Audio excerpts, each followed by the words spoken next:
stop, Dave.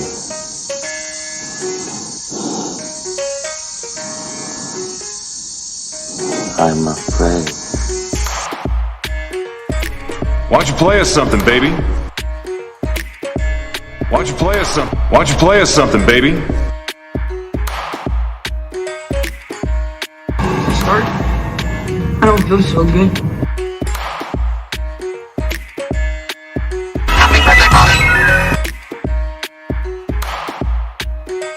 It's fucking molten!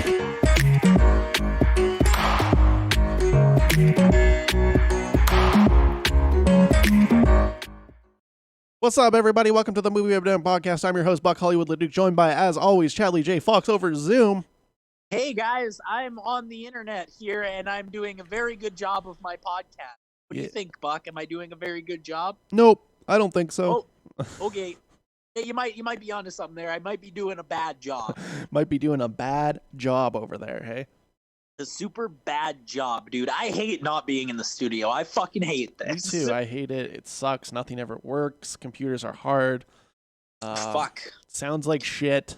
Nothing I can do about that. I've tried everything. Sounds like shit. Just sounds like shit. So It just thank sounds like you to shit. everybody who's on the Patreon paying for something that's really appreciated. Yeah, are we Just doing, kidding. are we doing our just slanging. Patreon shoutouts right now? All of our Patreon shoutouts?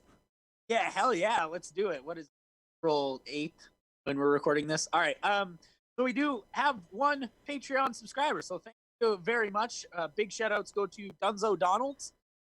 Good man. Good man. He sent a really long message. And maybe it just seemed long because I was crazy high when I got it. Why don't you open that bad boy up and get his socials out there?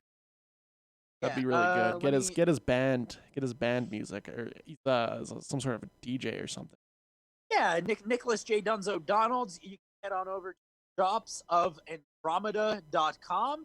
Got an Instagram, which is Prism, a letterbox, which is Boredom to Bliss.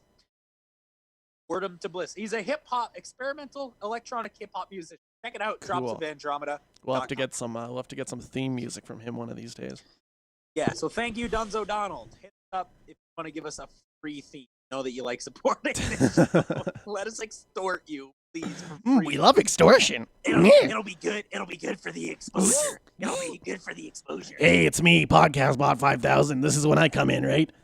Hey, Podcast Bob. I'm 5000, using how are your you? mic right now because you're not here. I'm licking it. I'm touching it and stuff. You have COVID, so I don't want that. I have robot AIDS. It's different. Well, you have that also, but you also have COVID. I'm pretty sure. Maybe. You I've got been them both. outside licking a lot of stuff. Well, then you got them both. Fun. That's a lot of fun. Yeah. I don't Hey, think. Podcast Bob. I heard that kids can't die from it, and I'm a little robot boy. Hey, Podcast Bob 5000. Are you really pissed off that they back junk? Dude, when they push back a rock movie, it makes my blood boil. Yeah, I know. I could just tell. I was watching the announcement. The Rock making the announcement on Instagram, which is like, I like that Disney is just make the announcement. Rock, we don't care. You do it, Rock. Yeah, you do it, Rock. But nobody here is working right now. Dude, so. I watched like an hour of WrestleMania last night because I couldn't sleep, and they did it without an audience. Yeah, I heard that actually. They just rolled fucking John Cena's bones out there and let him talk to nobody. Yeah, like isn't half of that sport like riling up the audience? Yeah, it's most of it. That's the majority of it.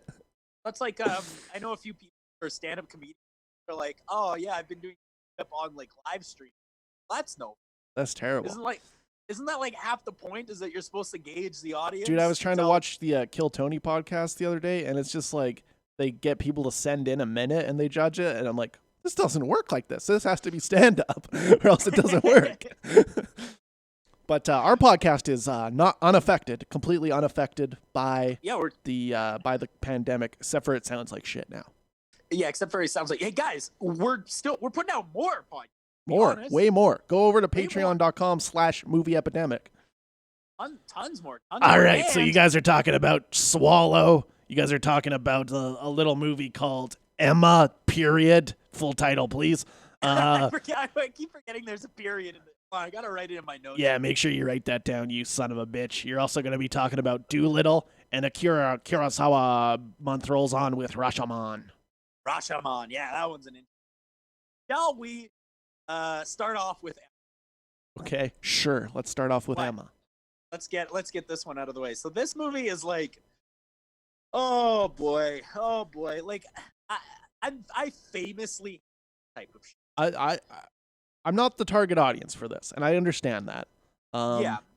You made me watch this for some reason, and for now you're leaning to the side of your camera, and you're not centered anymore, and it's fucking everything up. Oh, now you're off camera. Cool, very cool.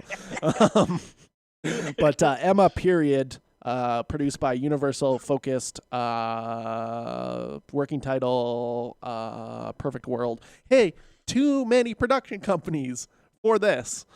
Yeah, hey guys, you gotta roll out one camera into the middle of fucking nowhere in England and just film a house. Film a house. That's all you gotta do. You gotta film the fucking Put him in house. some fancy costumes. Yeah, put him in some fancy costumes. Have him say sentences that have like, what pisses me off. No about end this, and no start. This is what pisses me off, and this is why I figured out why I hate coffee movies. Costume dramas. Yeah, like costume dramas, exactly. What really pisses me off is that every single sentence is like double the length it should be to say what they're trying to say. Because it doesn't start and it doesn't end. Is what I find. Yeah, They're just saying roundabout things about. Because here's what I don't like them. Because they're just about like socialites that don't have jobs and never will have a job, you know, and they're just like. and they're turmoil, and I don't care. In their turmoil. I'm in turmoil right now, not having a job. I'm in such turmoil. Yeah, Make a movie about me. me. Make a movie about my life. Star Kenneth Branagh because he's on that Shakespeare shit. You know what's not pissing me off right now? What's that? My love life. Like, because that's what this shit's all about, and that's what's so annoying. So. Is that they're like we have rich assholes who are given everything. They don't understand what they have, but we want them to be relatable. So what is the one conflict we could have with them? Maybe somebody don't want to fuck them. Maybe too many people want to fuck them. Maybe I don't too know. many people want to fuck them. A lot of people want to fuck them. Well, but and I think what makes this one worse is it's supposed to be a comedy, but this was satirical. But this is written in 1814. Jokes don't check out, y'all. There are people like there's like the priest who's like doing like a gaggy sort of performance, and he's like the only one taking it like that. It's really weird to see that guy just like doing like a silly fuck bit, dude. He's like he's being trifling, dude. He's trifling. Yeah, and then Bill Nye is out here trying, but you know he's only got the lines he's got. So yeah, and he's like, got corona, so he's like really he's on edge. Sitting, he looked like he was sitting sick down during a this. lot. Didn't look good. As much as I love Bill Nye, he looked sick. Yeah, he did not care about this. But then we have this meme. I don't remember. It's like Claire Joy. And we've seen her around before. Absolutely. In other stuff. Anya Taylor is her name. That's right. And she was something. Oh, she's in that fucking Gamelon universe bullshit. She's also in The Witch, which I like a lot, and she's good in that one. The Witch is good, yeah. Yeah, but she's most well known for her role in the film Split. That's right. Okay. The main character, Casey Cook, in the movie Split, and then subsequently, first name Mr. Last name Glass. First name Mr. Last name Glass. And so now she's in this movie, and like you can tell she cares about it, I guess, but not enough. Now the other actress is Mia Goth, who you know I love. Absolutely. I love Mia Goth. I think that she's fucking awesome. And I don't like her in this movie. Ex-wife to Shia LaBeouf. A former wife to Shia LaBeouf, was born in the same year as me. Oh. So you automatically like her then. Hell yeah. No, but usually I like Mia Goth, but like, man, did she read the script before she showed up for this one? She's just letting the words just fall Sleepy. out of her It was face sleepy. I agree, it was sleepy. And the problem is that almost all of the characters were like this. And this movie isn't, I wouldn't even call it a love triangle. It's like a love fucking quadrilateral. There's like so many different variables for like people who are supposed to be dating certain people. And Mia Goth is like a governess, but she's like a governess like a 25-year-old. I don't know if she needs a babysitter, guys. Well, that's what I was confused about because I don't really understand this time period and why they need companions or something like that, or why she was trying to find a new companion. It's all very confusing. I don't know what it's about. I want to know what about Mia Goth's role about was. 3 minutes into this movie, I'm like, why did Chadley pick this? Because I don't get why we are watching this. But here's one thing I did notice was the music was telling me it was a comedy. The music was goofy. It is, but it is goofy. There was no jokes happening. I'm like, what's going on? This is like a satirical take on like the Pride and Prejudice genre. It's weird. But it was written by Jane Austen though, who also wrote that. Jane Austen like doing parody on herself, which is like. But I don't think that. I think that's good for you, but the jokes can't be the same. They have to be different. Yeah, I think that's fine for when it was written, but it doesn't work now. Unless you're 80 and you like Emma. If you like this book, then okay, maybe. But like as a screenwriter, like their main focus should have been to keep the satirical tone, but instead, just because of how old this is and like the actual content of Emma, it ends up just falling down the same. I mean, what they wanted to satirize. What they wanted to do was make The Favorite, but Yargos beat them to it. Yeah, Yargos kicked the shit out of them. You can make that. Did you see that they dropped a shitload of Yargos stuff on?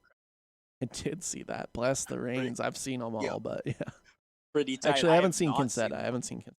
But Alps and Dogtooth fucking rip. Yeah, dude, I might have to do the. This movie is like one of those movies. I categorize this movie as a who's this asshole? Because every scene, there's some guy who looks the same as every other fucking guy. Here's the thing. All the women in this movie are unique and interesting, and every guy in this movie is the same guy. Yeah, as far as and everyone wants to marry Emma even though she sucks. So that was what I was confused about the entire time. Yeah, she's really terrible she and totally sucks. And she's really rude and like to the point where the climax of this movie is Emma saying something semi off color at a pig.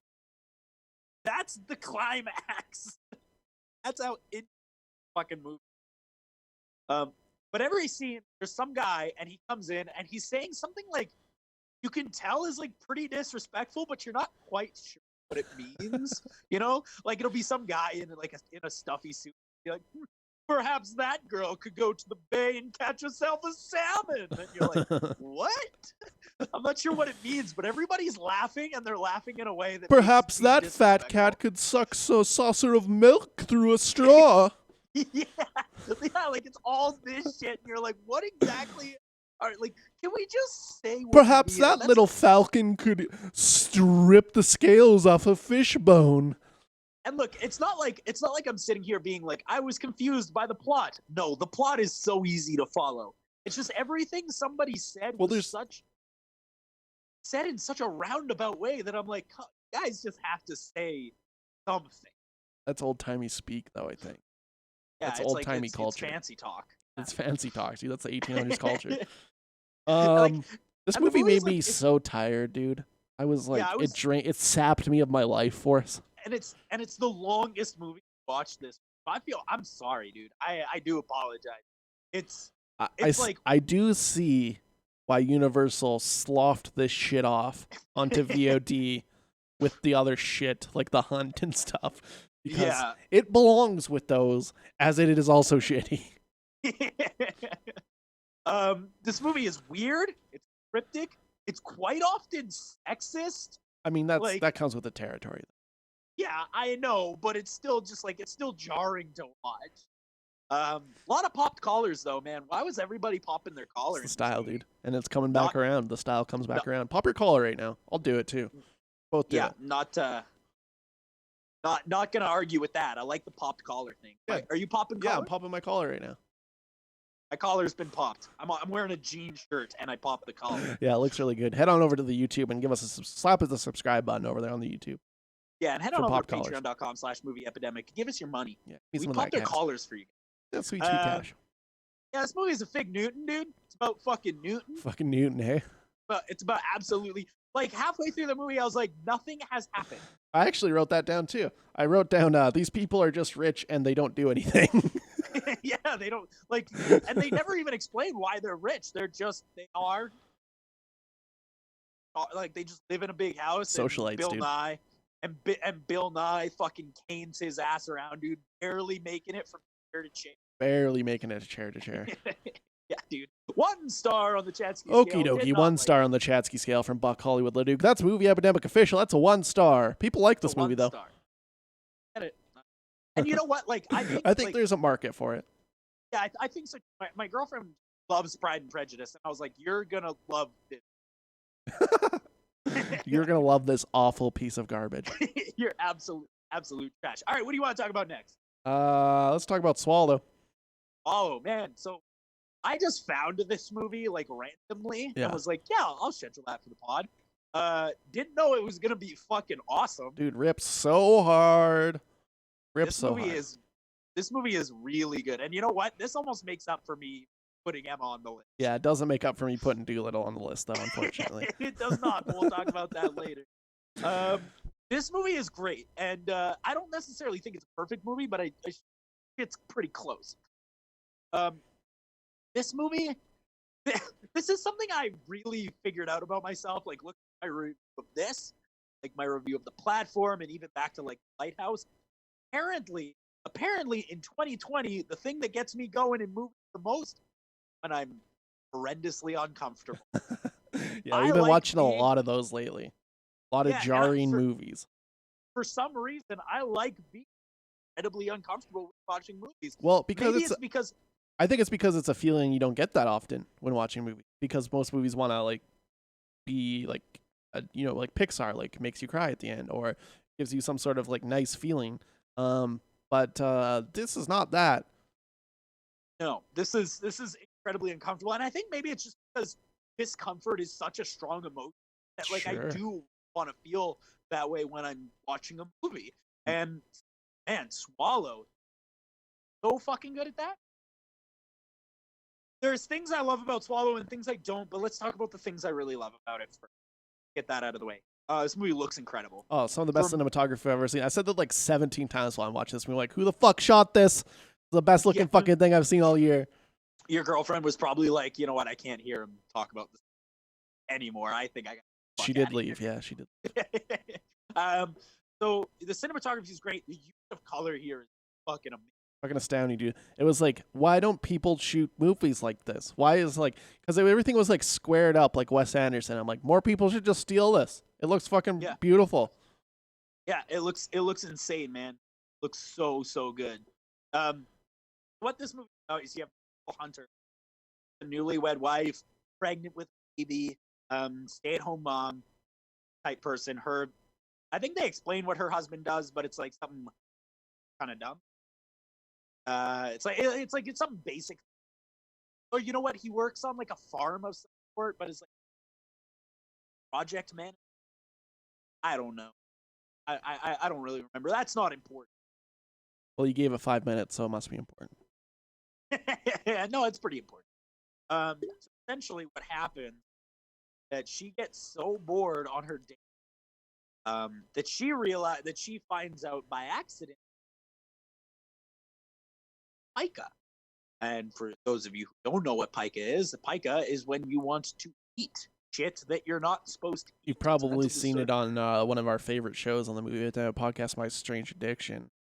My Strange Addictions, yes. That's Where right. It is people on are there. like eating fucking couch cushions and shit. Remember that one? That's a classic Yeah, episode. the guy ate the whole couch. That Ate was the pretty fucking bananas. couch. Ate the whole thing.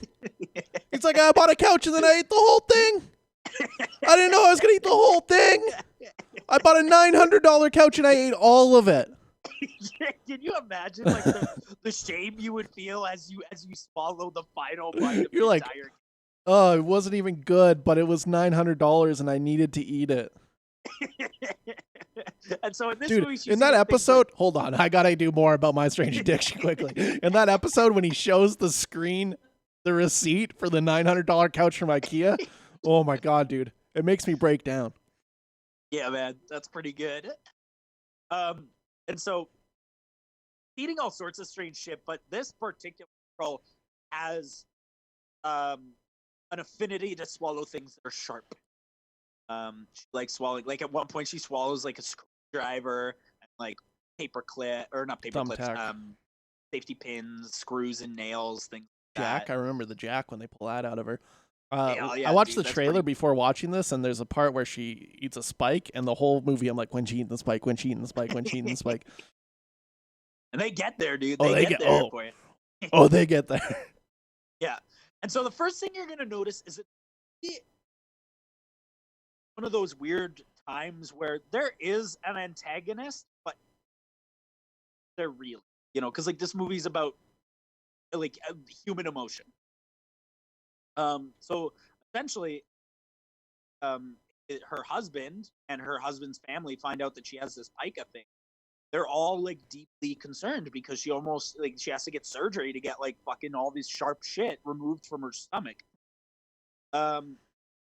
And so that's when the movie like Could you becomes imagine? really good. Could you imagine a thumbtack just tearing up your fucking intestinal tract, dude? Just Oof, I don't rolling like- through I there don't- and just tearing up your intestinal tract. Don't like to think about it. That's Yeah, for no, sure. that's why I want you to think about it. Don't like thinking about it. It makes me incredibly uncomfortable. But this whole movie is about how people cope, but specifically like her husband and her husband's parents cope with mental illness. And Oh, how see, you. That's the part approach that it. I don't care about. Oh, really? That's the part I like the most. I Because think. to me, this movie's not about that. Actually, it's about her. It's about power dynamics and her finding her way out of it. Yeah, and man, the stuff that happens later in the movie. We'll get to that in a minute. That shit is my favorite shit, and it rips. But like that is I actually do really like that part where like, it's really about like how her husband is acting to illness. I see. and how I see. he kind You always have to side with the man, don't you, Chad? Because you No, hate that's women. not what I'm saying. All right. And at the end of the day, he just doesn't get it, and he wants to get it, but he can't. He simply can't understand. And in his inability to understand it, he goes through a variety of different emotions. Starting off with like going into coddling, then eventually going into frustration and these are all terrible ways to mental illness for sure. Mhm. And like It reminded me a lot of Invisible Man, actually. yeah, actually it is a lot like Invisible. I agree with that a lot. It actually almost reminds me of Unsane. Well, that Soderbergh film. Unsane's good. Yeah. Reminds me The of that a little gaslighting bit. special, dude. Yeah, dude. Hell yeah. Soderbergh has Filmed seen on the an film iPhone. Gaslighting. There's also just like weird scenes that are peppered in just to make you uncomfortable, which is like filmmaking I love. There's one in particular I want to talk about where like the husband has all his buddies over and the one guy comes in and he's like, "Can I hug you?" And she's like, "No," and he's like, "I'm so low. Please hug me." He's being a John Lasseter, Yes, I'd begging hug for man. hugs.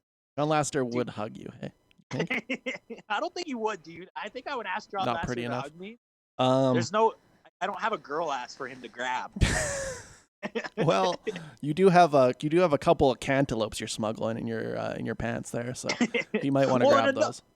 And another thing about this movie, and it's going to be like one of the first things you notice, is that the main character is a genuinely good person. Well, and fucking so- Haley Bennett is so fucking good in this movie, dude. Yeah, Just like she's unreal. just like the little things she does, like when he asks like if she wants a present or anything, she's like covered in dirt on her face, and she's like, bracelet.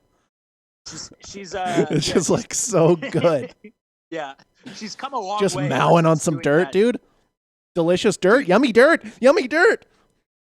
Like this movie gets so crazy that she literally gets a hotel room for herself so she can eat dirt. Dude, it's a terribly sad film. It's incredibly sad. And here's the thing. This And movie I is don't really think sad and- I don't think I went into it thinking it was gonna be like that. I thought it was gonna be more like a horror thing. Yeah. Oh, yeah. I to be honest, so did I. I thought this would be akin to Invisible Man, but it takes a completely different, like, dramatic direction, which I love. There's also like some weird stuff in this, like this movie is really just about a guy trying to cure mental money. Of course, that's not how that works. Right. Excuse me. It reminds me of that movie I watched at the European Film Festival. I'm trying to remember what it was called, but it was about the guy who was like he was an Olympic runner, but he was an ex-heroin addict. Right. I'm trying to remember what that movie was called. But anyway, it reminds me of that because really the theme of this movie is like, yeah, you can try and act mentally from a person all you want, but they have it forever. Like, it's something they will have forever. And it's something that like supporting characters just never understand. Right. And when he's talking about it at the party and stuff. Oh yeah. And then, the best part is like he talks about it at the party, and then in the next scene they're fucking, and she stops fucking him halfway through, and is like, "You gotta apologize for this, and then we can keep fucking." A lot of banging. That's pretty good, man.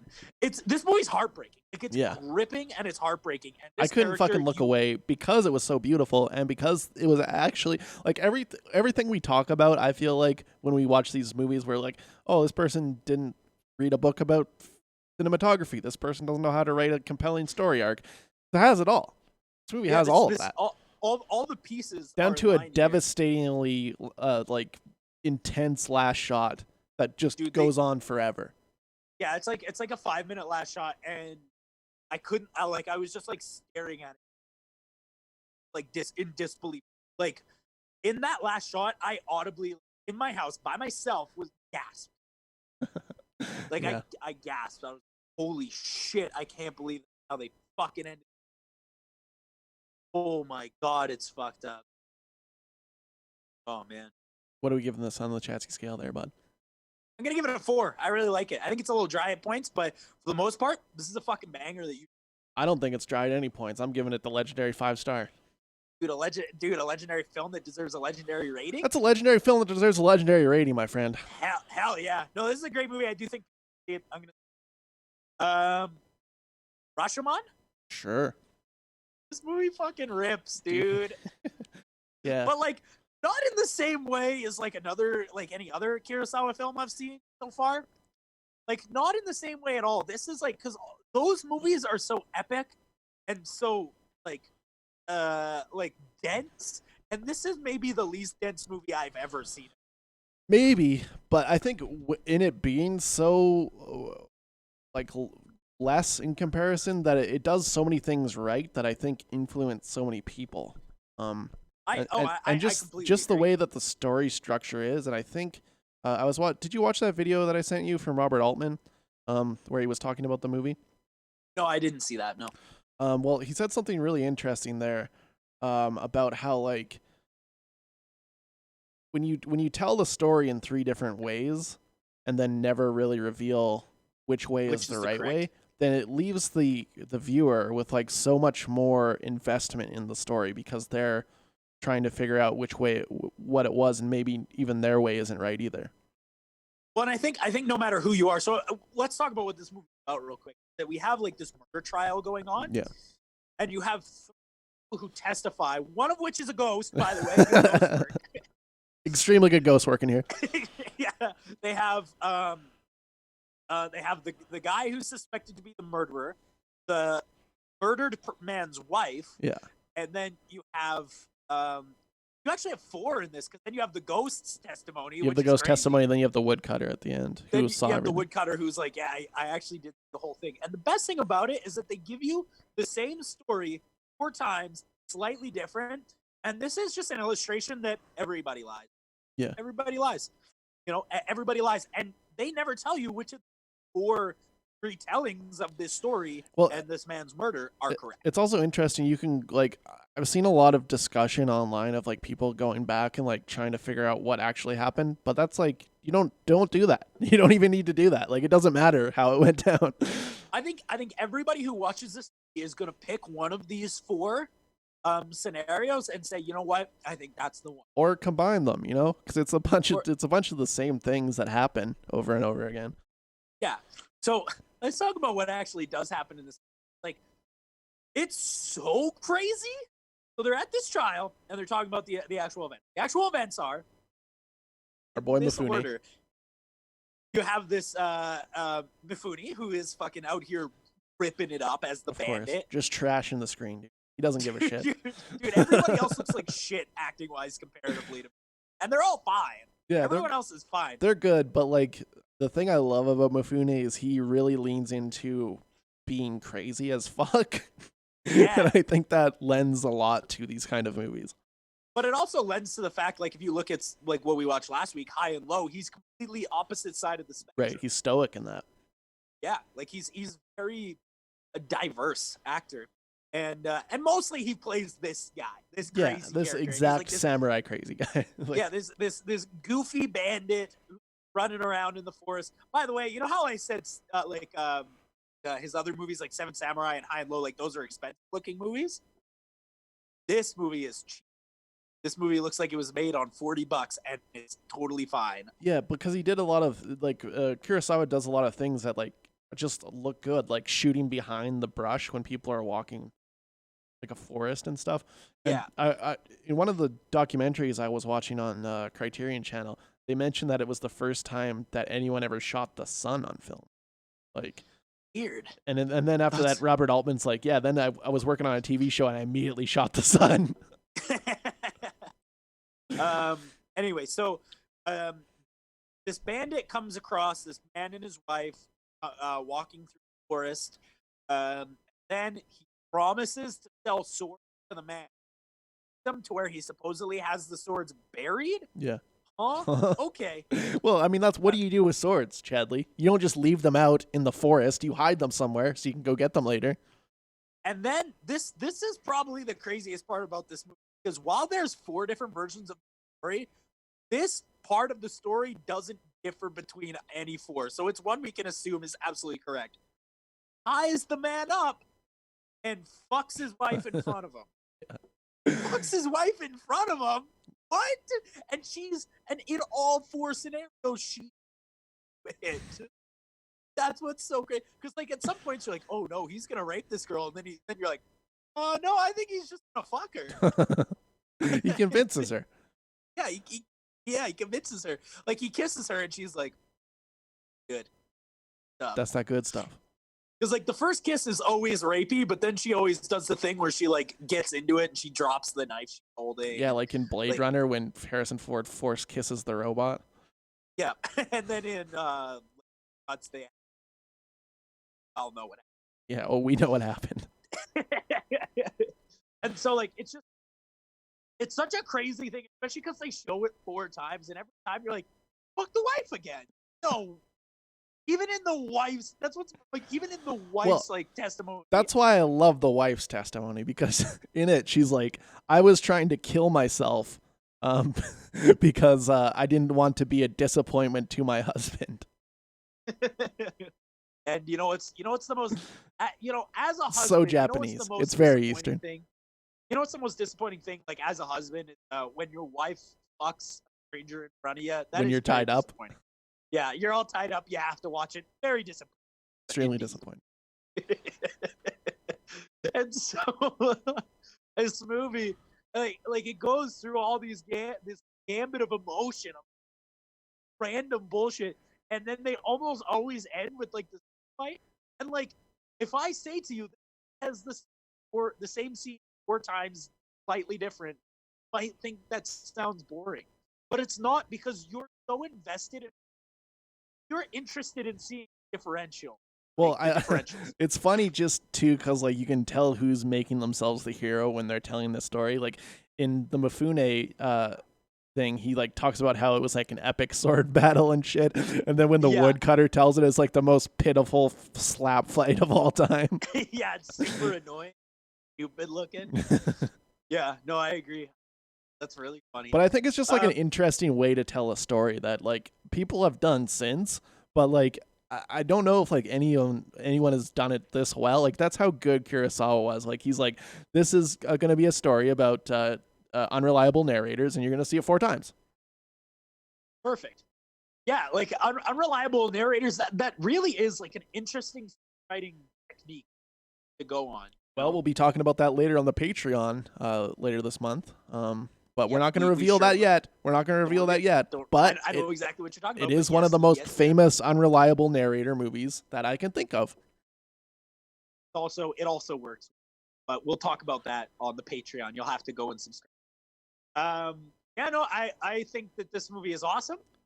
It's really unique. and I couldn't keep my eyes off it. I'm gonna give it 4 stars. And on the chest. I like that it's 90 minutes. Yeah, it's an easy watch. Because, like, you know, and Kurosawa is famous for his, like, 2-hour, 250 plus movies. It's like, it's long. yeah, exactly. Yeah, I'll give it 4 stars also. I like this one a lot. It's not his best work, but it is very interesting, and definitely I think it's influenced a lot of filmmakers, and I think that's important to think about. It's great for its time. And you can definitely tell this was before he 100% hit his stride. Seven Samurai. Was Seven Samurai after this? Yeah, it was 3 years after. 1950 for this one, 1953 for Seven Samurai. I could be wrong, but I'm pretty sure. Sounds right. Oh man, thank God we have 40 minutes. Yeah. Let's talk about Dolittle. What the fuck, Universal? What? You made this? You let someone make this? This thing's a mortal sin. I was talking to someone, and I was like, man, I watched this.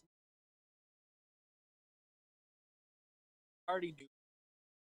Somebody told you that the oven was hot, touched the burner anyway. Yeah, but that's the job, though. Yeah, that's my fucking job, guy.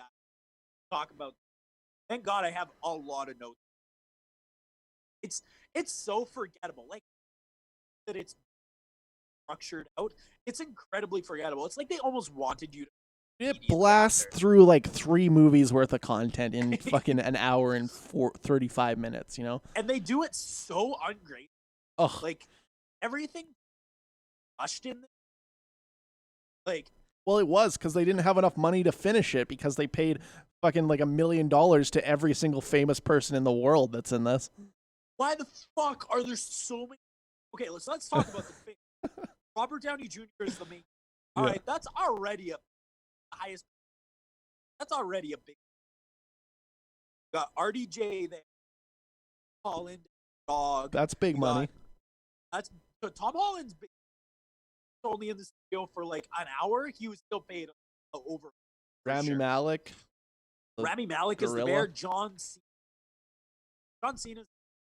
Oh, Rami Malek's the gorilla. Malik's the gorilla. You're right.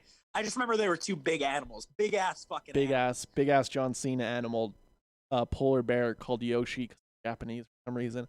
Yeah, which is weird because it's an English movie with a Octavia Spencer as the goose. You know better than this, Octavia Spencer. Yeah. Well, I don't know. I've seen Ma. I don't know if Octavia Spencer knows better anymore.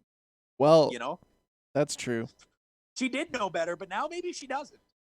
How about Kumail though? He would be an ostrich because he's an annoying bird creature. So Kumail Nanjiani, let's talk about this for a second. This is the same character he played in Men in Black, but just he's an ostrich now. It's the same character, and it's just as unfunny now as it was then.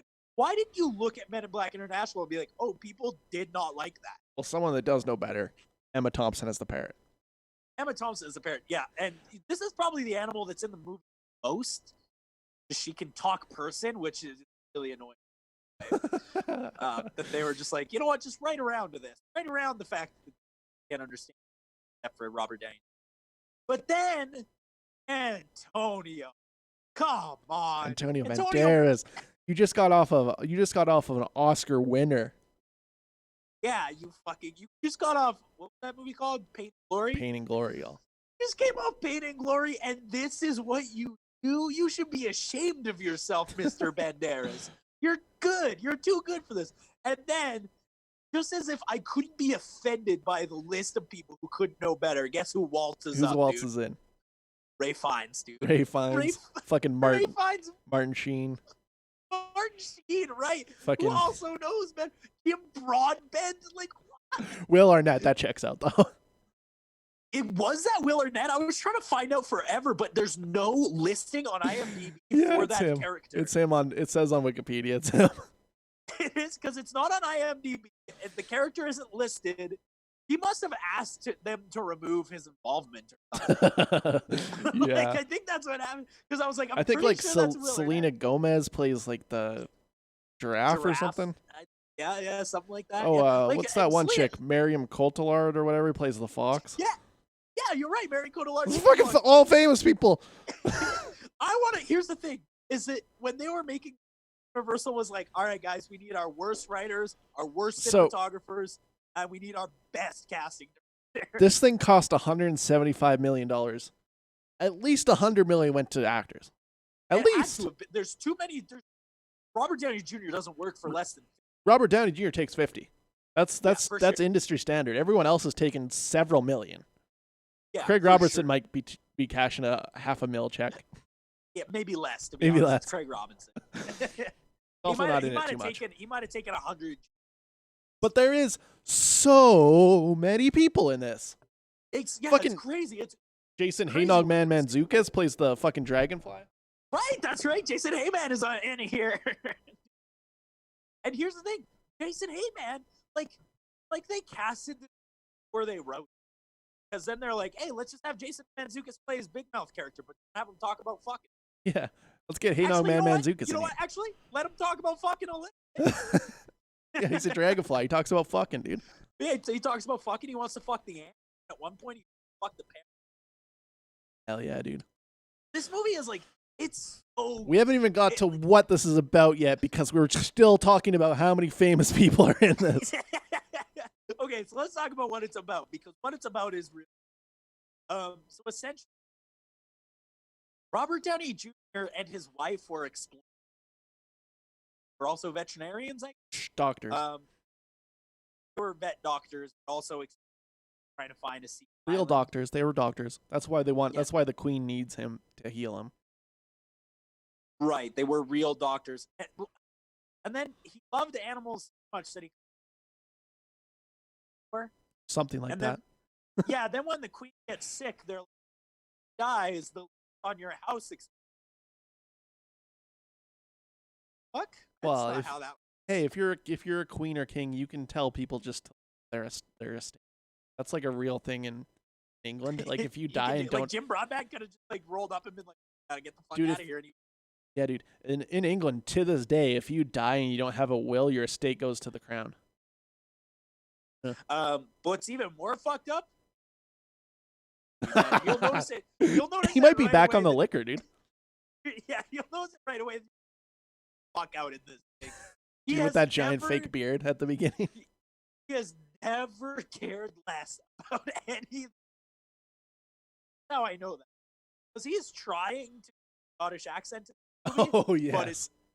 it's so bad that you're like, you almost wonder like what exactly is he trying to do. That is what it is. He's trying I to be wrote this down Scottish. like halfway through. I'm like, is he Scottish? Question mark. And then like at one point the dog is wearing glasses. Why is any of this happening? Very crazy. And then like so they go to his estate to tell him that the guy's a loser. Find out the queen's 14 years old, and you're like, well, that's weird. Broadbent should. Then they're like, we're gonna kill the queen so that Jim Broadbent can. How it is. Don't 14. question the royals. Do not question them. But then, this kid. Which, by the way, Doolittle's not the main character of this. There's like some kid there to say nice things. And like, Yeah, they he, just he has he's They completely introduce de- like some yeah. sort of apprentice character just to like have, because this is for kids, obviously. Yeah. but like it's so disjointed and so crazy as it just launches, dude. It's a launch pad from set piece to set piece for Well, and it's some like- reason. Yeah, and this main character is like a Bella Swan type. So uninteresting that you, the audience, are supposed to be like, that is me. I'm that person. I could fit that stereotype. Why not? But then kid isn't enough for even like even a kid would be like, that guy for Let me see the John Cena polar bear more. show me that. And then the barges in and he's got to save this squirrel for me, Dr. Doom. And then in the most baffling cinema history, Robert Downey Jr. performs mouth to mouth on a squirrel. CGI squirrel. Some of the worst CGI I've ever seen in a film, by the way. Universal, what the fuck's going on over there? Why does this look like this? This is the point where I popped edibles. No, I can't. Mouth to mouth with a squirrel, I can't. Dude, and That's there's insane. then there's that bit where he's trying to get like a scalpel or something from the goose, and it keeps giving him celery for like 35 minutes of the movie. And you're like, man, this joke has got to stop now. Yeah, it keeps giving him celery. That's pretty funny. But here's the thing. Here's the thing that I thought about a lot during this movie. Maybe it's just echo in a weird. But like the relationship between Robert Downey Jr. and Barrett is really weird. It's really weird to the point where I think they might be fucking each other. He puts his dick in the parrot, you think? I think you might put the dick in the parrot. Like it's so weird, starring like the weird relationship they have. I think he fucks the bird. You know? And I couldn't stop thinking. But we were talking about CGI for a second. We were talking about CGI. And there's something that I specifically want to hit because the animals don't look that good. But they look like the animals. Whatever. But there is a piece of CGI in this movie. I'm like, whoa, I think it's 80s, boys. That's the point where Dr. Dolittle is in like a scuba outfit and he's underwater and it's clearly just a shot of Robert Downey Jr.'s face superimposed onto the scuba outfit.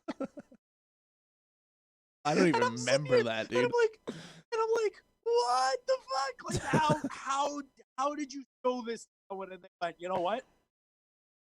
That's good to go. Let's print that, bitch. And so the whole gimmick of the movie is that Dr. Dolittle can talk to animals and the kid can't. That's a whole fun dynamic. They're doing all sorts of things. But then at one point, the kid is just like, hey, Dr. Dolittle, I can talk to the animals Yeah, now. he's got the gift. And I'm like, you're going to have to go a bit more into that, I think. Well, that's the thing about this movie is like they get this thing where they're like the queen is sick and Robert Downey Jr. talks to an octopus and the octopus says that she was poisoned, and for that they have to go to Antonio Banderas' Spanish area. Yeah, they were like looking for the uncharted island, and then all of a sudden they're like, we have Antonio Banderas. But it's so fast because like all of a sudden they're talking to the queen, then they're on a boat. They're just on a boat. They don't explain that they're going to get on a boat at any point. Where do you get the boat from? Whose boat is it? Then Martin Sheen rolls up and just starts shooting at the boat, and you're like, why doesn't Martin Sheen like Dr. Doolittle? Because he's poisoning queen. Yeah, but like you're gonna have to give me something more. Oh, they like went to high school together or something. Oh weird? yeah, they went to college together. That's right.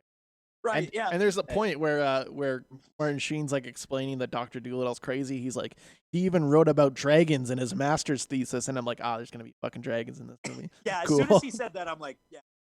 I'm like, okay, cool. And then they're just sneaking around Antonio Banderas' Alice. But dude, and like, once they get for there, some reason. they just do voiceover, and then like you just get the shit. Yeah, and you're like this is so weird. And then there is like the scene where Banderas is like, I'm going to kill my tiger. There's And a then, clear like 50 minutes of them trying to get onto this island that is just cut out. Yeah, yeah, dude. That looks like it's pasted onto the. And so then they're just on this island. They're trying to get through it. They get the book that they need to get, and their ship gets destroyed by something or other. I don't know what that was about. Well, no, first Ray plays this tiger, and then for some reason the gorilla knows jujitsu and like puts him in a chokehold. Yeah, they don't really. Why does he know that? They don't go into that. They don't go into any of the. No. That's what's so crazy is that they just throw information at you and expect you. That's how it's always. And so then after their boat is like fucked. This is like the point where I'm like, I pause it because I'm like, there's 15 minutes left in this. They have to finish. Yeah. And so Antonio Banderas comes up to him and he's like, Robert Downey Jr., I've always hated, but I love water. Have a boat. And you're like, what? Okay. Then the next scene, because at this point they're like, fuck, we can't. They've already said that the island is that nobody's ever been able to find it, and of legend and myth, and it's never been charted before. Then they just find it. Find it immediately. They just find it. It's Like, the next scene that they're on it. There's They a just solid get on the there's boat, a they just solid go to it. movie. There's a solid movie missing in between scenes, dude. And so they go to the secret island, and then one of the worst. One Dude, of the absolute- climax of this movie is pulling something out of a dragon's asshole. Yeah, and it goes on for so long. Like, I know I said it's left in the movie, but a good 5 of that is yanking something out of a dragon's asshole. Pulling a bagpipe out of a dragon's asshole. That's Yeah, the bit, and it dude. goes- It's a joke. It's a real big joke that they're pulling a fucking bagpipe out of a dragon's fucking asshole, dude. The problem is that this movie is clearly like 3 or 4 movies stapled together, but not a single one of those movies is done. Like, that's Yeah. the problem. Is that like when the credits started rolling, I was like, no, this movie's not done. Not done, but I don't want to watch anymore. Yeah, I don't want to watch anymore, but it ain't done. Dude, Super this not movie done, is- but I don't want to watch more. Don't want to watch anymore. I'm trying to think of like a single, because like it is nice to all these famous. Like it is like that is what is nice about this movie. I Like, like at when least John the Cena famous- works. Yeah, at the very least, the famous people, but not doing a lot for me. It's kind of Oh, like man. it's a spectacle movie, right? Remember the poster? It had like a million names on it and everything. It's like you're coming for the spectacle of seeing all these famous people in this piece of shit. Now, let me tell you, I'm glad that you found that Wikipedia thing, but after watching this, I straight up looked for half an hour to find out who played fucking wreck, whatever it was that Will Arnett played. I looked for a really long time trying to figure it out. Couldn't find it. I'm glad you found it. Yeah, it was on Um, Wikipedia, dude. The first place you should have looked. Yeah, and I looked at IMDb and then I Googled it. IMDb doesn't know what's going on, dude. You can pay to get your shit taken off of there, and clearly Will Arnett has. Which is a smart move. What was I gonna say? Right. This movie is a 1 star. Yeah, of course. Of course. This movie is super a 1-star film. It fucking sucks, awful, and I wouldn't wish such a nightmare upon my worst enemy. I'm glad that it gave us 25 minutes of content, though. It's not a half star. Like it doesn't deserve that. But it's a 1 star for sure. Do not watch. Absolutely do No, not watch. the half star is it's reserved for the legendary bad of the bad. Yeah, and this movie's bad, but at the very least, you got John Cena talking at him there, and that's all right. Pretty cool. It's called Yoshi. He's wearing a hat. Yeah, and then looks like one of those. Kumail Nanjiani's making tons of jokes, and none of them are funny. That's pretty good. Kumail Nanjiani might be the least funny comedian. Have you ever thought about that yet on this show? I think we have. He's not funny, but I like The Big Sick. We think love that's the Big good. Sick. Yeah, I think that's a good movie. I think he did all right on that one, but it's not funny. It's not supposed No. to be. No. Very sad. It's about his wife. Hey, Podcast Pod 8000. Not doing good. Did I tell you he's not doing really? Did you need a respirator? One of those Uh, Trumpy respirators? Yeah, but Trump isn't selling them to Canada anymore, so he's probably just gonna die. That might be for the best. He's crawling his way over here. He knows that even though he's extremely unwell, probably on death's bed, that he still has to do his job. Get the fuck over here. Hey, Buck. Oh, good. You're still alive. I'm not doing so hot. Upper respiratory tract issues, or what's going on? Shitting? I don't know, dude. It's like it's something wrong with the gears, dude. Oh, yeah. I need Charlie hasn't somebody been to oiling call. you up, hey? I need someone to call Brian Singer. He's the only one who can help. Please, I don't have his phone Please. number. please, I'll give it to you. I'll text it to you. I don't have your phone number. On Wednesday of this week on Movie Epidemic, patreon.com/Movie Epidemic. Uh-huh. The boys are gonna be doing Kung Fu Epidemic. Hell yeah, dude. They're gonna be talking about the 5 deadly venoms, and you do not want to miss out on that one. So let's talk about what Kung Fu Epidemic is real quick. So this one's slightly different. It's not just reviewing a Kung Fu film. It's getting really high, watching the Kung Fu movie, and then reviewing And it. trying to talk about it, which we And did try- not succeed at. I have you heard it? I have not heard it yet. I have heard it. We did not succeed at reviewing the film. But also on the next episode, they're also going to be talking about Star Trek: The Next Generation on Trek Epidemic Yeah, dog. this Friday. Every Friday, y'all. Every single Friday. Episode 4? Probably. Is that right? Sounds right.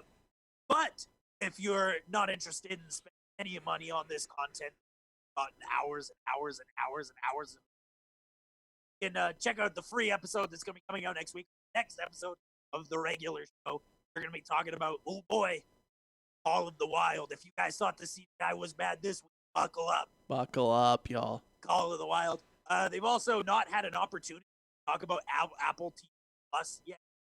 They They're gonna finally take dropped that a single movie on it. Yeah, so they're going to be talking about The Banker. I think Denzel has something to do with it. I Denzel don't know. might be in it, or Sam I think Hill, he's or one of those. One of them are in Producer or it. something. They're also going to be talking about the 5.5-hour documentary Tiger King. Hell yeah, dude! Already seen it. Already ripped through it first day. I haven't seen it. Ripped but I through it intend first to day, watch y'all. it. I intend to watch it. You'll love it. I've heard that it's fucking. It's extremely People- your shit. You know what? People won't shut up about it, so I'm like, we gotta. Sure. And then continuing Kurosawa, we're gonna be watching only legacy Star Wars film we've ever talked about on this show. That is true. The Hidden Fortress. That's right. Watch Hidden Fortress, guys. On Criterion, it says that it inspired George Lucas, but actually, it's lifted. George Lucas lifted this entire movie. We're gonna to make make Star Wars. We're gonna make this announcement right now, Chadley. Once we reach $100 on Patreon, we will be reviewing all of the Star Wars movies on Patreon. Shit, dude. Weeks and weeks of Star Wars. Are we gonna talk about the Ewok stuff? No. Yeah.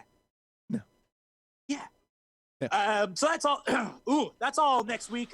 We have tons of new episodes going up on our Patreon. Patreon.com/Movie Epidemic. It costs you $4 if you want the regular show, and then $5 if you want the regular show and the Star Trek show.